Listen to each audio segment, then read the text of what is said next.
bw'obanga oli muwagiza mu mmotoka z'empaka kyandibadde ekirooto ky'okusisinkana buze bw'emmotoka obutono ab'amannya oba Formula 1 nabwe kityo baana balenzi mu Lewis Hamilton ne Nico Rosberg avugira kampuni ya Mercedes, Sebastian Vettel avugira Ferrari bakoze amanya ne bayitimuka mu nsi yonna okuyita mu kufulumula obummotoka buno.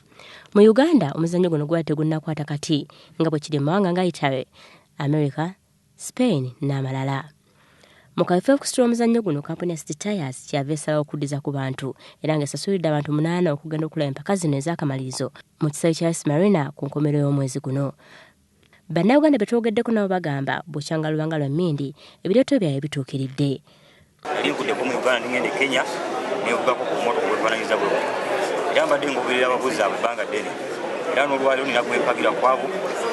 kansabe Katonda asobole okubeera nga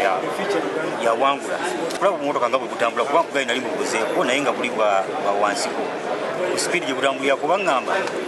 nti sipiidi gye buddukirako esipiidi ennyonyi kwesitukira wano kugenda mu bbanga so njagala kulaba ekyo n'ekirala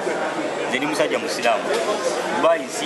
y'abasajja basiraamu baŋŋamba waliwo omuzikiti ogumu ogusinga obulungi ennyo mu nsi yonna. Weewaawo nga bannayuganda babadde bajjumbize bammotoka z'empaka ennene kino kyongedde essuubi nti oba oliawo n'omummotoka ba Formula 1 bwandiyongera okuyitimuka abantu gye banaayongera okumanya ebingi ebikwata